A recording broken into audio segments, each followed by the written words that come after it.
자, 오늘 이제 같이 공부할 거 들어가 보자. 오늘 2021학년도 수능 들어갈 차례지? 지난달에 맞았지? 정확히 이제 거의 한 달 전인데 2021학년도 수능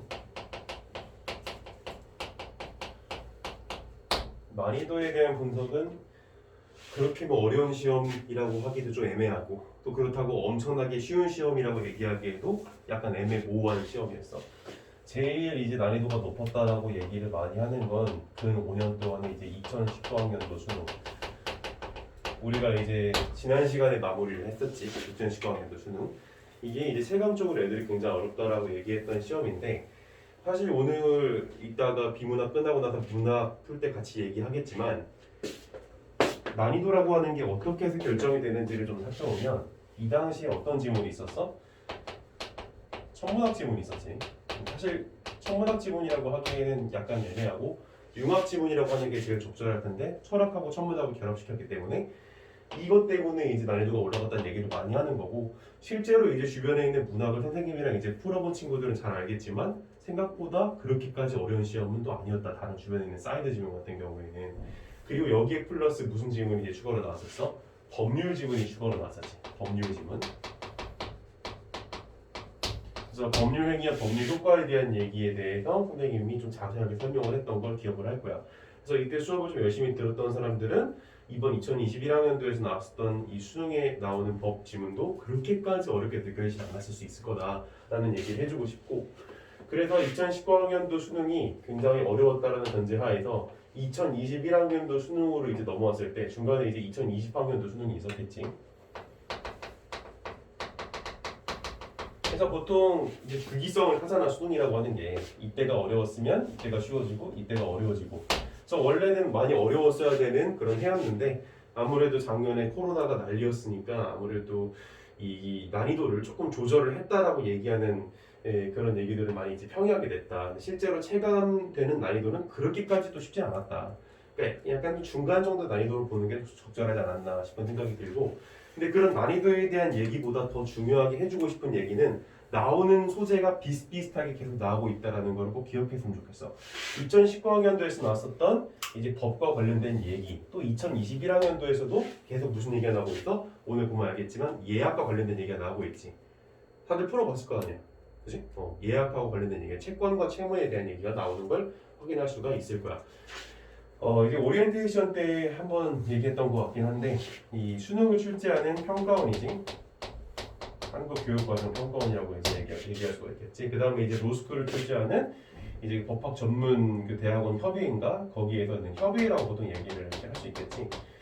이 두 개에서 이제 나오는 시험들의 각각이 평가에서 나오는 거는 이제 국어 수능이고, 그렇지?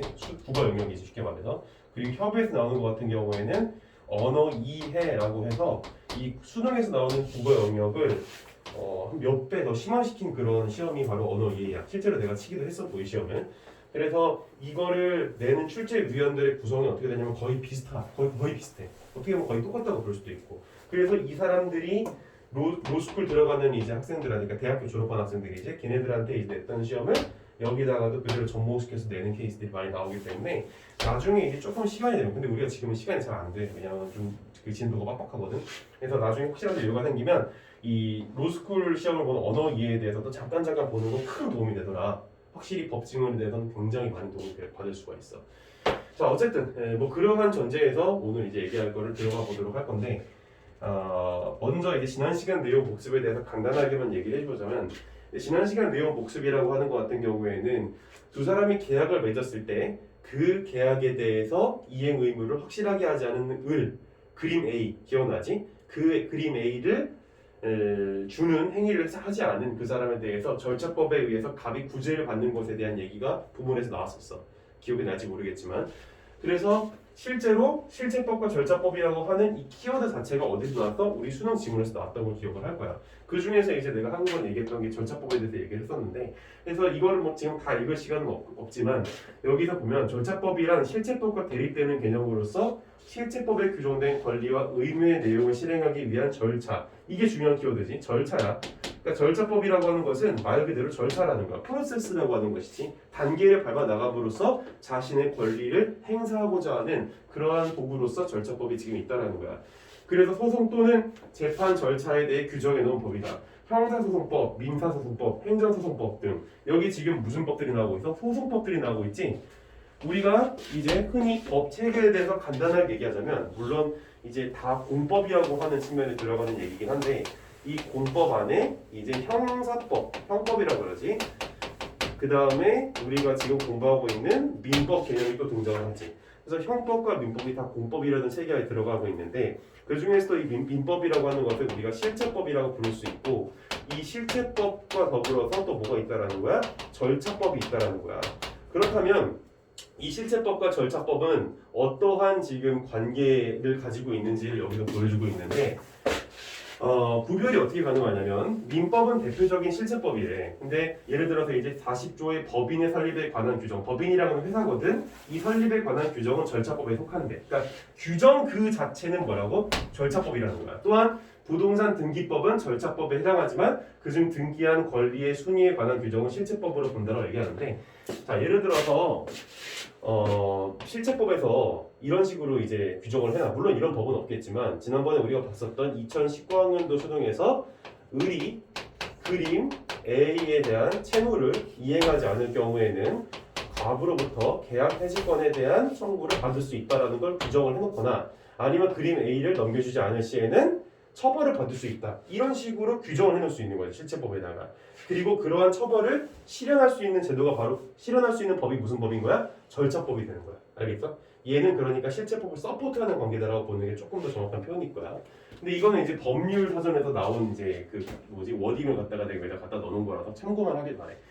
자 그래서 실체법과 절차법이 모순될 때에는 실체법이 절차법에 우선한다라고 얘기를 하는데 무슨 얘기냐면 예를 들어서 실체법하고 절차법에서 예를 들어서 여기서 아까 전에 그림 A를 주지 않은 을에 대해서 갑에 의해서 소를 제기함으로써 처벌을 받을 수 있다는 얘기를 했는데 근데 절차법에 만약에 그러한 소송을 할 수 있는 규정이 존재하지 않았을 경우에는 뭐가 우선한다라는 거야? 이 규정이 우선한다 이런 얘기인 거야. 알겠어? 이게 되게 중요한 법률적인 상식인데 법에는 우선순위라고 하는 게 있어. 법에서 가장 상위법이 뭐야? 가장 상위법이 뭐야? 이제 헌법이지 헌법. 대한민국 헌법 뭐 제1조 1항 대한민국 민주공화국이고 모든 주권은 뭐 국민으로 나온다 뭐 기타 등등 나오는 게 헌법이지. 이런 식으로 법이라고 하는 것은 상반되고 있는 그러한 논리들을 포함하고 있는 경우가 상당히 많을 수 있는데 이러한 가운데서 뭐를 우선시 여길 건지에 대해서 판단하는 게 누가 하는 일이야? 바로 판사들이 하는 일이지. 알겠지?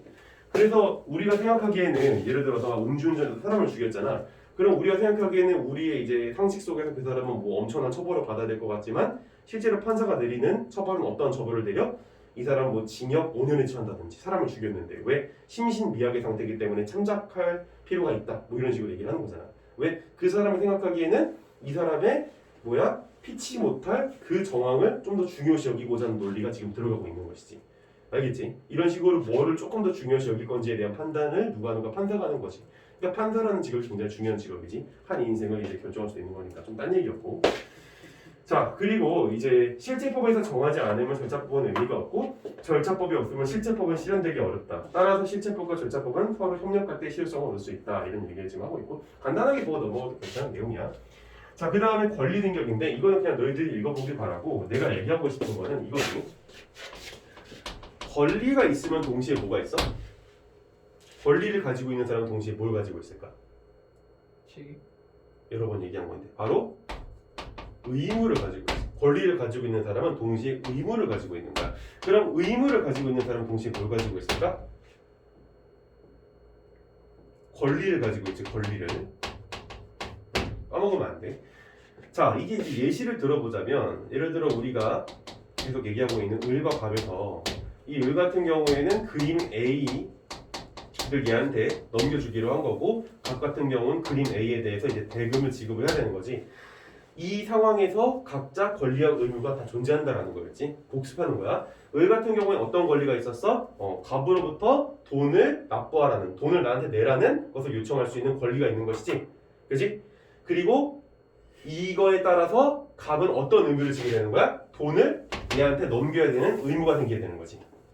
근데 갑은 어떤 권리가 있어? 그림 A를 나한테 넘겨라고 요청할 수 있는 권리가 있는 거지. 근데 이제 을 같은 경우에는 어때? 얘한테 그림 A를 넘겨야 되는 의무가 생기게 되는 것이지. 이런 식으로 권리와 의무라고 하는 것은 마치 동전의 양면체로 움직인다라고 얘기한 게 우리 수능 지문에서의 진술이었던 거야. 잘 기억하겠지? 까먹으면 안 돼. 되게 중요한 내용이야. 지금 이러한 원리를 가지고서 문제가 계속 출제가 되고 있어. 오늘도 역시 마찬가지야. 보면 알겠지만 오늘 나오게 되는 얘기는 채권과 채무에 대해서 이제 얘기를 하고 있지. 뭐 아래서 우리가 공부를 하겠지만 간단하게 잠깐 보자면 이 을이라고 하는 녀석은 권리를 가지고 있는데 어떤 권리를 가지고 있는 거야? 얘한테 대금을 지급하라. 대금을 지급하는 행위가 곧 뭐인 거야? 우리가 지문 아직 안 읽었지만 급부인 거지. 얘한테 요구하는 행위인 거잖아. 그렇지? 이걸 얘한테 요구를 하는 거. 그러한 권리를 뭐라고 부르는 거야? 채권이라고 부르는 거지. 그럼 이 채권에 따라서 갑은 뭐가 생기는 거야? 이 대금을 지급해야 되는 의무, 즉 채무가 생기게 되는 거잖아. 그래서 이 급부라는 것을 소멸시키기 위해서는 얘가 자신의 의무인 채무를 이행을 했어야만 한다는 거야. 이해?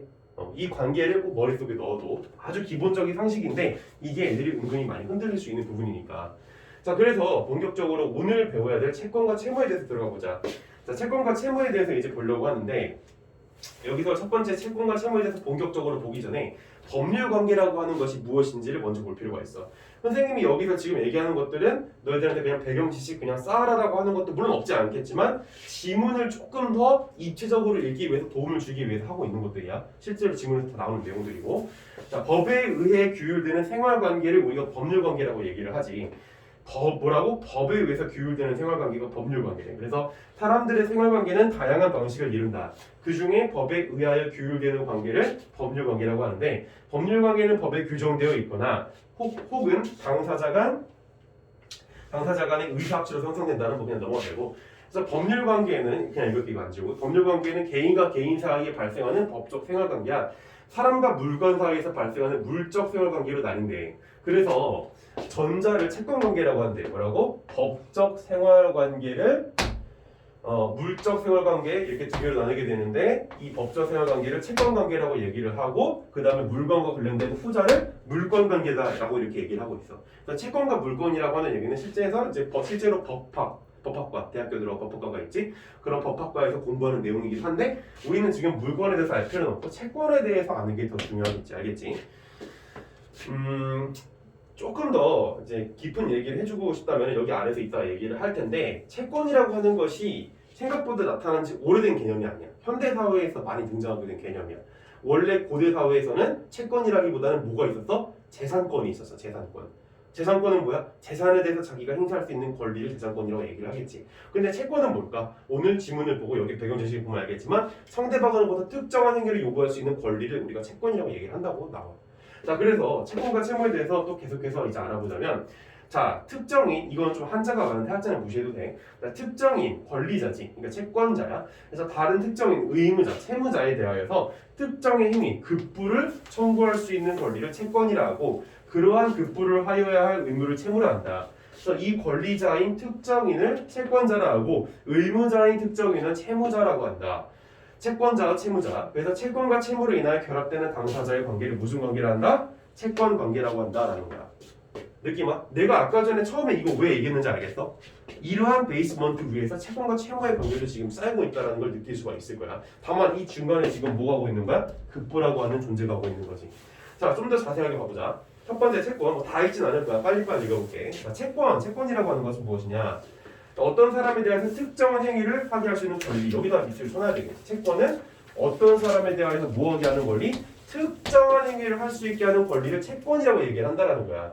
이게 단순히 배경 지식만 공부하는 게 아니라 이미 수능에서도 권리에 대해서 여러 번 나오고 있는 실정이고 그렇다면 이러한 법률적인 상식에 대해서 우리가 간과할 수가 없을 거야. 그래서 행위를 요구하는 권리를 채권이라고 한다는 거야.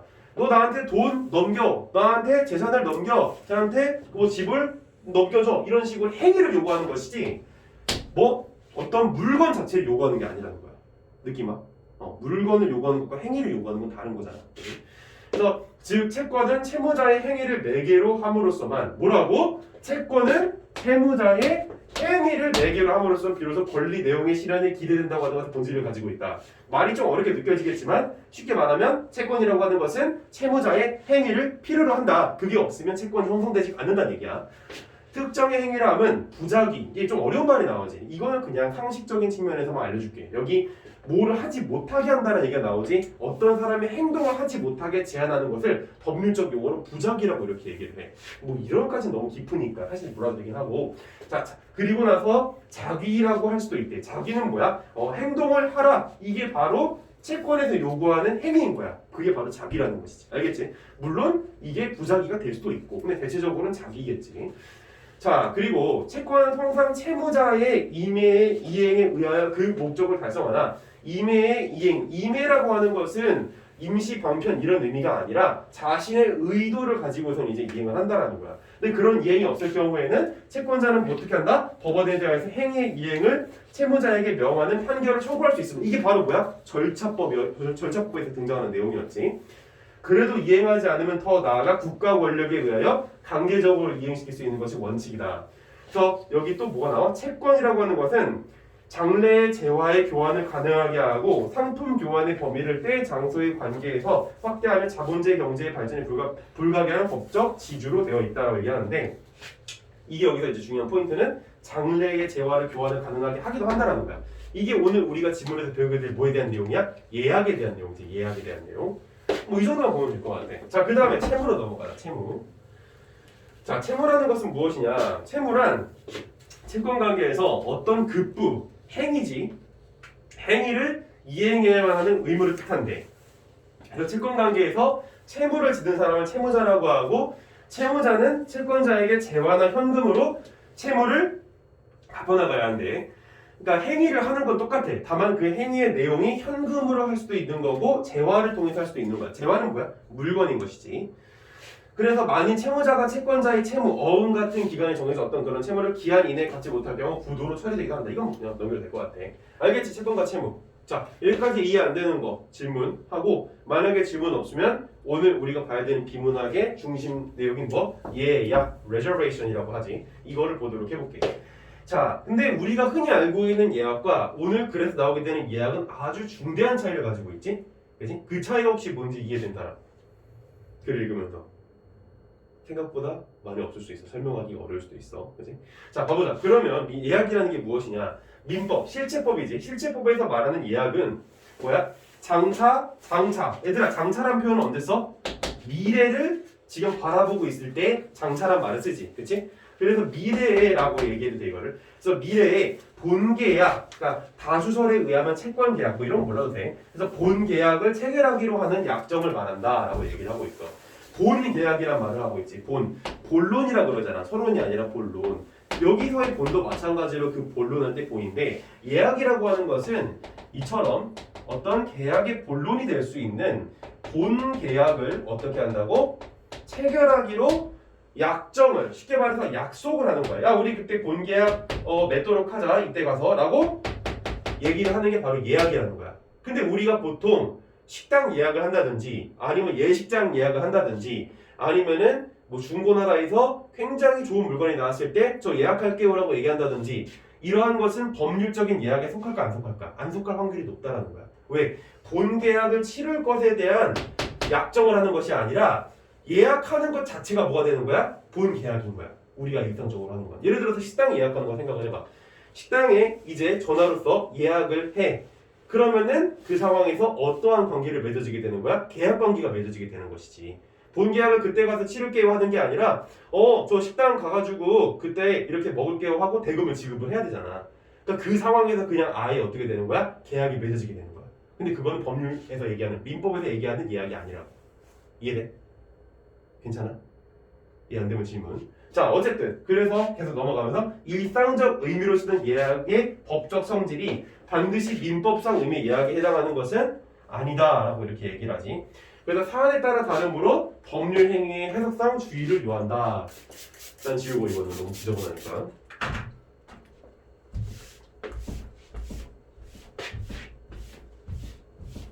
그래서 예약이라고 하는 것은 본 계약을 맺도록 하기 위한 사전 약정이라고 볼 수 있겠지. 좀 더 자세하게 알아볼까?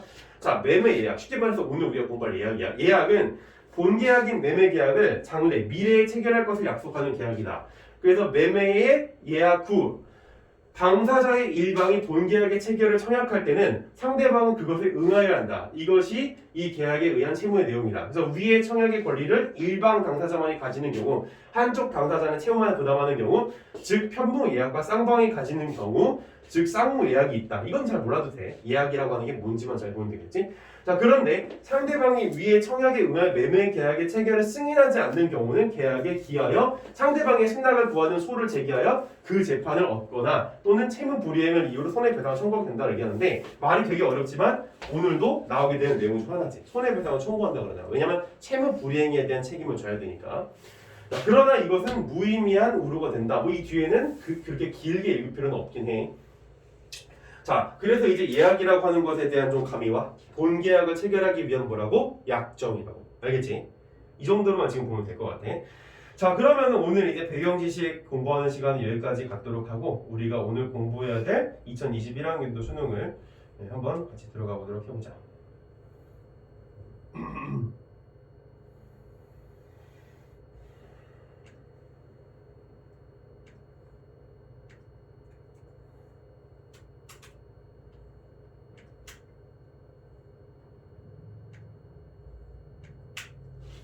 아까 켜놨었는데 이게 언제 꺼졌냐?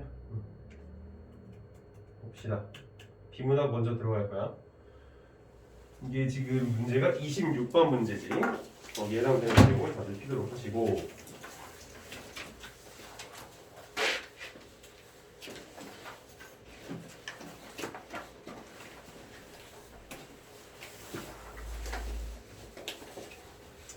자, 같이 한번 들어가 보자. 26번.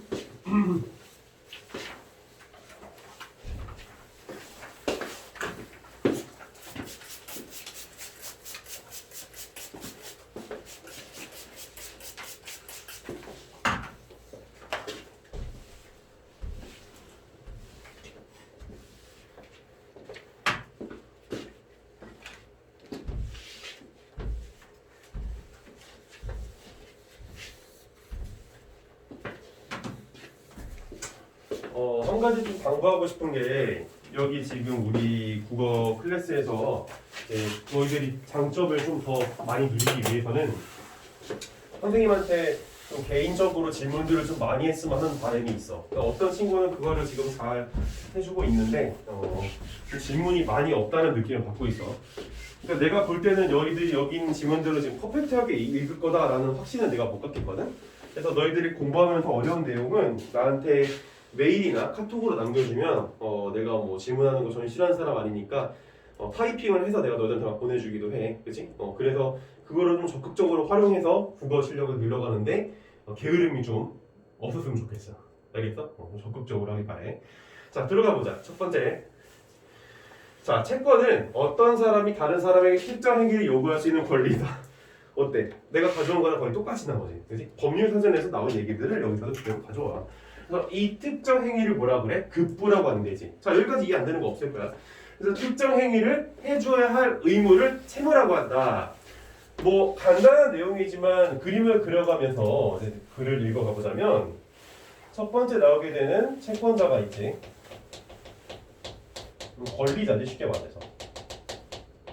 권리인이라고 하자. 그리고 이 사람이 누구야? 채무자지, 채무자.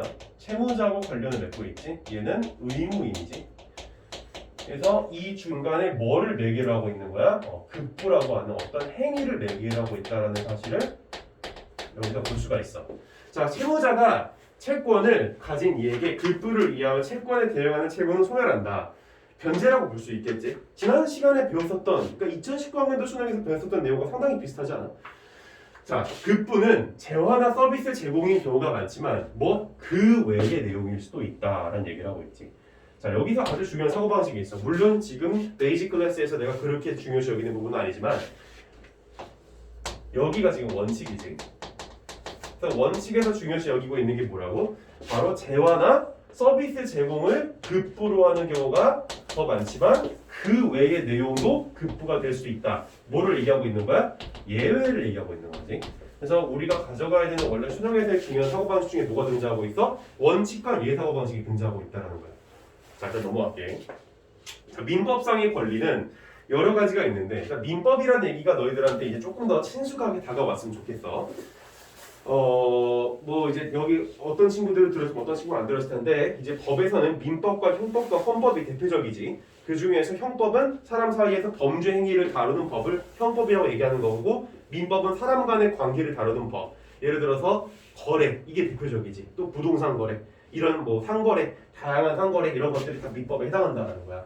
그래서 여러 가지가 있는데 계약 없이, 자 이게 중요하지. 계약이 없이 계약이라는 얘기가 지금 나오지. 이게 사실 출제할 때 출제위원들이 어떤 생각을 가지고 있는지 조금 그 이면을 들여다보자면 2019학년도 수능에서 이미 계약에 대한 내용을 냈다는 거야. 그걸 니들이 좀 알고 있지? 라는 전제하에서 이런 내용을 지금 얘기를 하고 있다고 볼 수도 있는 거지. 알겠어? 계약이 뭔지 우리가 알고 있잖아. 계약이라는 게 뭐야? 계약. 어떤 사람과 어떤 사람이 우리가 어떤 물건을 주고받기로 하는 약속을 하는 걸 계약이라고 얘기를 하는 거잖아요. 기억해? 자, 그런데 계약 없이 뭐 법률로 정해진 요건의 충족으로 발생하기도 하지만 대개 계약의 효력으로 발생한다라고 얘기를 해.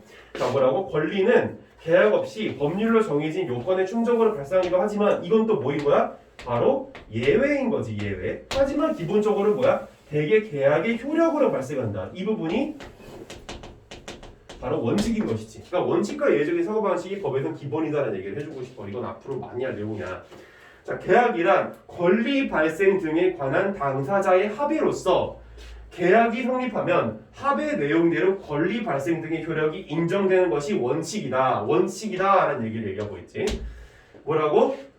당사자의 합의를 통해서 권리 발생 등의 효력을 인정하는 것, 그것을 바로 계약이 이제 권리 발생이라고 얘기를 하는 거야. 그래서 당장 필요한 재화나 서비스는 그 제공을 급부로 하는 계약을 성립시켜 확보하면 되지만, 자 여기서부터 굉장히 중요한 키워드가 나오고 있지. 여기서 되지만이라고 하는 것은 하지만이라는 얘기하고 동일한 얘기지. 뭐가 들어오고 있는 거야? 역접이지. 즉 내가 중요시 여기는 사고방식인 대조가 들어오고 있다는 걸 볼 수가 있어. 이런 데서 민감하게 너희들이 반응을 해줘야 돼. 글을 읽는다는 데는 그런 거야. 여기서 그냥 흰건 종이와 검은 공시다 이렇게 가는 게 아니라 이 안에 들어있는 구조들을 하나씩 세심하게 너희들이 더듬어 보는 것이 굉장히 중요하다는 거야. 그래서 미래에 필요할 수도 있는 재화나 서비스라면 계약을 성립시킬 수 있는 권리를 확보하는 것이 유리하다라고 얘기하고 있어. 뭐라고? 미래에 필요할 수도 있느냐? 재화나 서비스라면 계약을 성립시킬 수 있는 권리. 자, 여기 뭐라고 나와? 계약을 성립시킬 수 있는 권리. 내가 수식어에 대해서 얘기한 적이 있었지. 기억나? 이 수능 비문학에서 수식어, 뭐 하는, 특히 형용사 이런 수식어들을 주목해서 볼 필요가 있다고 했어, 없다고 했어? 엄청 강조를 했었어. 이렇게 수식어를 쓰는 이유는 두 가지가 있다고 그랬지. 뭐야? 첫 번째, 중요하기 때문이지. 당연하게도. 그리고 두 번째는 뭐가 있어? 부연 설명을 하기 위함이지. 이 두 가지적인 사고방식, 이 두 가지의 사고방식을 꼭 기억하도록 해야 돼. 여기 같은 경우에는 지금 중요하기 때문에, 또 부연 설명이라기보다는 중요하기 때문에 얘기하고 있는 표시어라고 볼 수 있는 거야. 그리고 이 부분이 우리 문제에서 중요시 여겨지는 부분이지. 그래서 계약을 성립시킬 수 있는 권리를 확보하는 것이 유리하다. 이를 위해 이 계약을 성립시킬 수 있는 권리를 확보하기 위해 뭐가 활용된다? 예약이 활용된다라는 거야. 그치? 사전에서도 장차란 얘기가 많이 나왔었잖아. 마찬가지로 여기서도 지금 예약이라고 하는 것은 미래에 대한 것이다 라는 걸 드러내고 있는 거야. 그러니까 일상에서 예약이라고 할 때와 법적인 관점에서 예약은 어떻게 된다? 구별된다. 쉽게 말해서 다르다라는 얘기지. 계속 가볼게. 그래서 기차 탑승을 위해 미리 돈을 지불하고 뭐 했다고? 미리 돈을 지불했대지. 이 부분이 중요한 포인트일 거야. 여기에 중요하게 포인트를 두는 친구와 그렇지 않은 친구는 이 글을 읽을 때 있어서 굉장히 큰 차이를 가질 수밖에 없을 거야. 왜?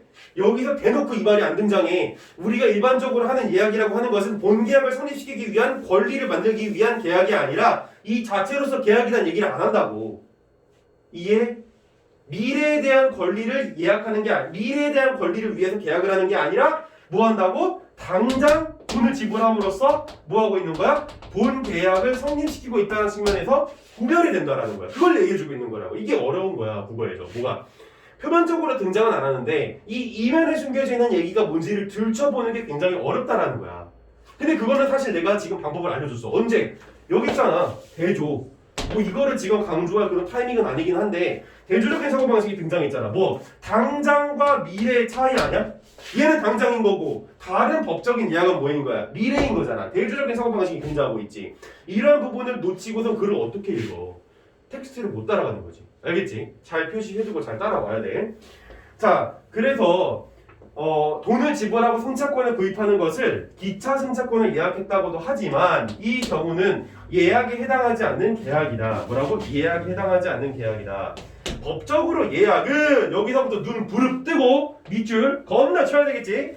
법적으로 예약은 당사자들이 합의한 내용대로 권리가 발생하는 계약의 일종으로 여기까지 밑줄 일단 쳐놔야 되겠지. 뭐라고? 당사자들이 합의한 내용대로 권리가 발생하는 계약의 일종. 재화나 서비스 제공을 급부 내용으로 하는 다른 계약인 여기도 밑줄 계속 쳐야 되겠지. 재화나 서비스 제공을 물론 이것 밖에도 다른 것도 있을 수 있다고 아까 얘기했어. 첫 번째 단락에서 재화나 서비스 제공을 급부 내용으로 하는 다른 계약인 뭐 본 계약을 성립시킬 수 있는 권리 발생을 뭐 한다고? 목적으로 한다. 이게 예약에 대한 중요한 정의야. 근데 너희들이 이런 정의를 읽을 때는 그냥 밑줄 난 정의가 어디 있는지 발견했어요. 선생님 여기 예약이란 디피니션이 있습니다. 찾았습니다. 이게 중요한 게 아니야. 여기서 이 정의에서 너희들이 중요한 키포인트가 뭔지를 발견하는 게 더 중요하다는 거야.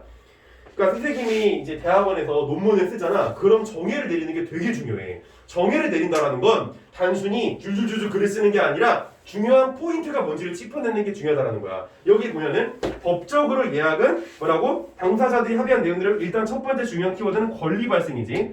그래서 권리가 발생하는 계약의 일종인데 개화나 서비스 제공 급부 내용으로 하는 다른 계약인 뭐? 다른 계약인 본 계약을 성립시킬 수 있는 권리. 이 부분, 이 두 가지가 중요하다라는 것이야. 알겠어? 역시 또 뭐가 나오고 있어? 수식어가 나오고 있는 거 아니야? 다른 계약인 본 계약을 성립시킬 수 있는 권리. 알겠지? 이게 바로 뭐라는 거야? 예약이라는 거야. 이해됐어? 아까 사실 배경 지식까지 봤기 때문에 이해가 안 되는 친구는 여기 없을 거야. 오케이. 자, 그래서 수식어에 대한 얘기 굉장히 내가 지금 강조를 했고 무엇보다 여기서 본질적인 내용은 이런 대조를 보는 게 중요하다라는 것이야. 놓치면 안 되겠지.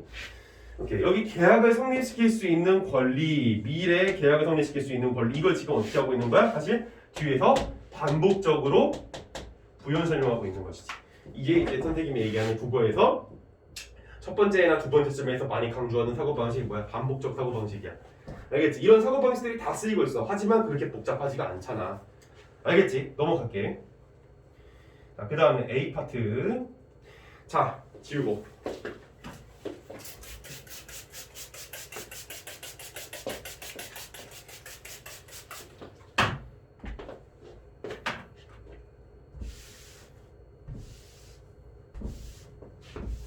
조금 더 민감하게 지금 글을 보고 있는 애들은 느끼겠지만 2019학년도 수능에 나왔었던 이 법률 행위와 법률 효과의 내용하고 상당히 중첩되는 부분이 많다는 걸 느낄 수가 있을 거야.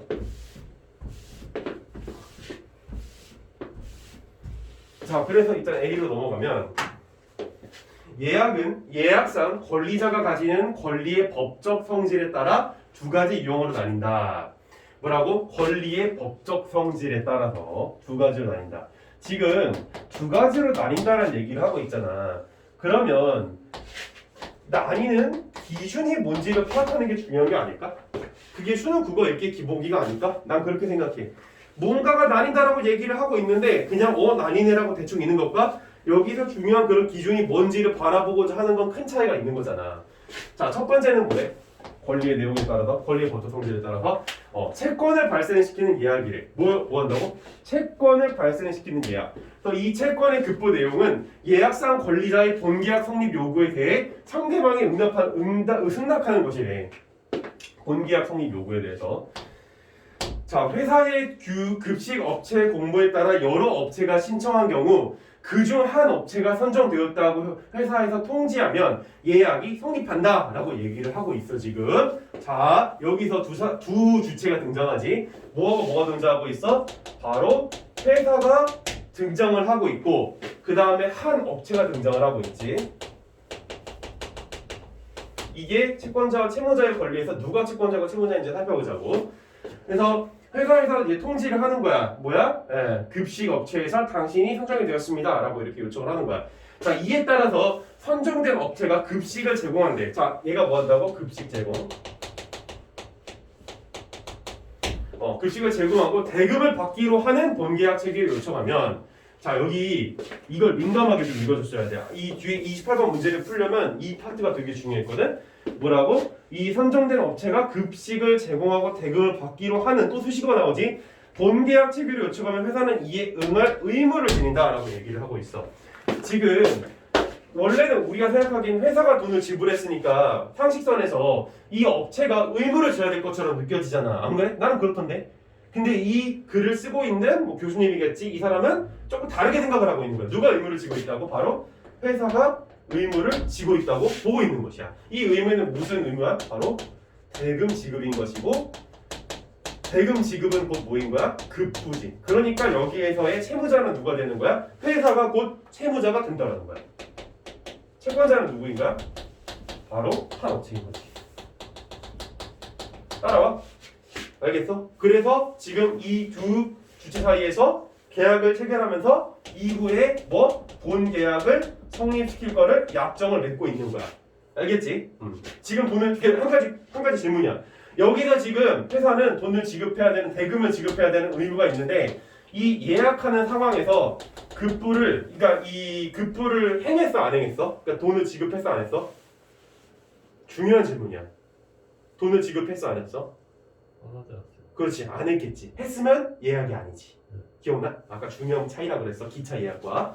발표하고 있어. 아주 좋아. 자, 그 다음에 둘째, 권리의 법적 성질에 따라서 두 번째가 오는데, 이게 또 중요한 부분이지. 뭐? 예약 완결권을 발생시키는 예약이다. 이게 뭐냐? 이 경우 예약상 권리자가 본 계약을 성립시키겠다는 의사를 표시하는 것만으로 본 계약이 성립한다라고 얘기하고 있어. 자, 계속 예시를 보면, 가족 행사를 위해 식당을 예약한 사람이 식당에 도착하여 예약 완결권을 행사하면 곧바로 본 계약이 성립을 한다라고 얘기를 해.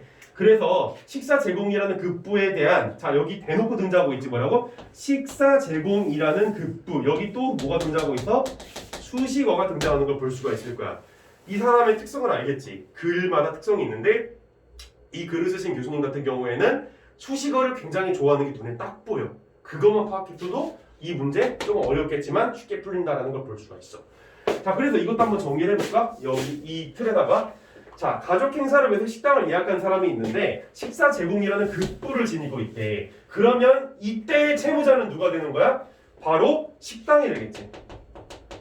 이건 우리의 상식하고 크게 어긋나는 게 없지. 그래서 이 식당이 지고 있는 급부는 당연히 식사 제공이 될 거고, 이 식당을 우리가 이제 뭐라고 볼 수 있는 거야? 채무자라고 볼 수 있게 되는 거지. 그리고 여기에는 누가 있는 거야? 사람이지. 어떤 사람? 사람. 이 사람은 채권자. 됐어? 이렇게 정리를 하면서 글 읽어. 이게 바로 뭐야? 도식화시키고 있는 거야. 내가 너희들한테 나눠준 분석지 있잖아. 이런 걸 너희들도 하면 되는 거야. 알겠지? 연습을 해. 선생님처럼. 그러면 너희도 잘할 수 있어. 자, 그래서 사람과 식당이 지금 급부를 이제 나중에 해주겠다라는 뭐라고 있는 건 예약을 하고 있는 건 마찬가지인데, 다만 여기에서의 예약은 어떠한 걸 위한 예약이야? 예약 완결권을 위한 예약인 거야. 즉 본계약이 여기 있는데, 예약 완결권이 여기서 이제 반성을 하는 거지. 예약 완결권. 이것도 역시 계약이지. 왜? 계약에 따른 권리를 발생시키고 있는 거잖아. 그럼 이 예약 완결권을 이 사람이 지금 행사하는 게 아니라 단지 예약에서는 이걸 발생만 시켰고 실제로 행사하는 건 본계약에 가서 행사하는 것이지. 그래야 그때 본계약을 성립시킬 수 있을 거 아니야. 알았어? 역시 예약인 거야. 한 가지 질문이야. 지금 이 예약하는 상황에서 이 사람은 예약 완결권을 행사를 했어 안 했어? 당연히 헷갈리니? 안 했지. 했으면 공개하기잖아. 이게 말이 안 되잖아. 이때 가서 행사를 해야지 여기서 행사를 하면 어떡해. 시점이 다른 걸. 그래서 우리가 앞에 부분에서 예약에 대해서 꼭 인지하고 넘어가야 되는 거 뭐? 시점의 차이라고. 시점의 차이. 그래서 내가 아까 전에 장차, 미래 이런 걸 강조한 거 아니야. 대조구조라고. 대조구조. 이 큰 흐름이 대조구조를 지금 가지고 있는 거야. 자, 계속 넘어갈게. 그래서 예약에서 예약상의 급부나 본계약상의 급부가 이행되지 않는 문제, 프로블럼이 등장하고 있지. 뭐인 거야? 이게 원인인 것이지.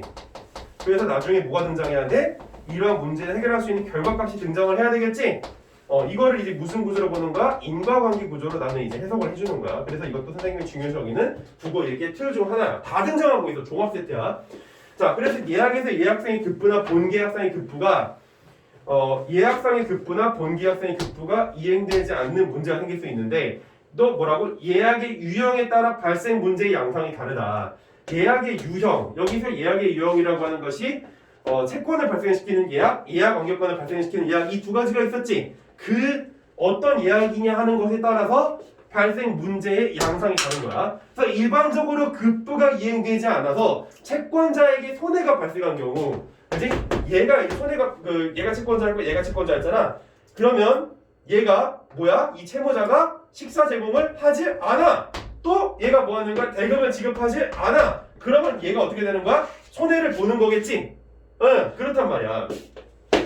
그래서 채권자에게 손해가 발생한 경우 이 케이스에 이건 이제 사실 어떻게 하면 돼? 영어처럼 부사구로 잘라버려야지. 가로쳐가지고 이 케이스 어떻게 한다라는 거야? 채무자는 자신의 고의나 과실에서 비롯된 것이 아님을 증명하지 못하는 한, 자 이런 거 연습 많이 해야 돼. 뭐라고? 자신의 고의나 과실에서 비롯된 것이 아님을 증명하지 못하는 한 채무 불이행 책임을 진다라는 거야. 써볼까? 자, 채무자는 그래.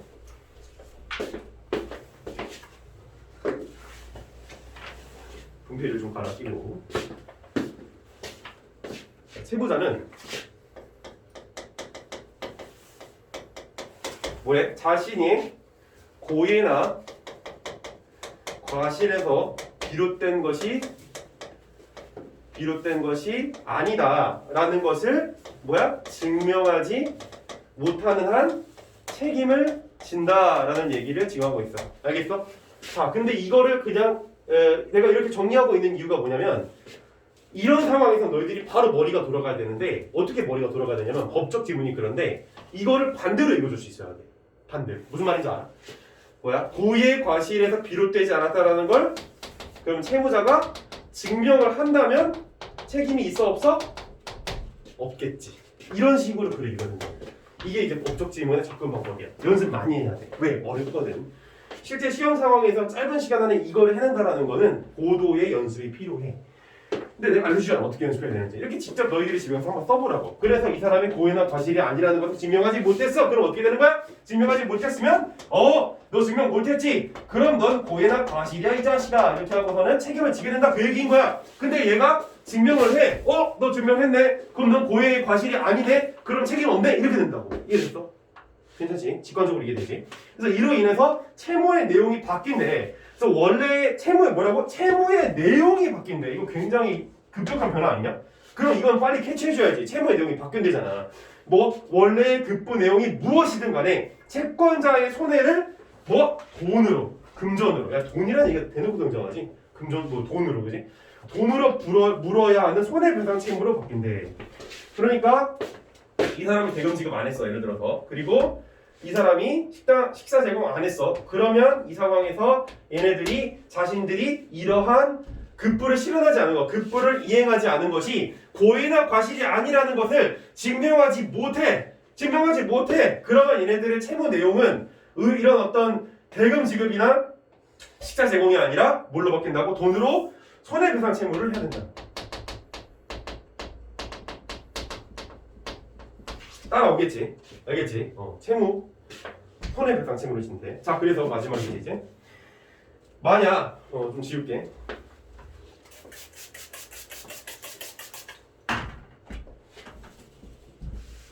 만약 타인이 고의나 과실로 예약상 권리자가 가진 실현을 방해했다면 지금 여기서 중요한 주체가 등장하고 있지. 누가 등장하고 있어? 타인. 그렇지. 타인이야. 여기에서 타인은 채권자도 아니고 채무자도 아니야. 누구? 그냥 제3자인 거야.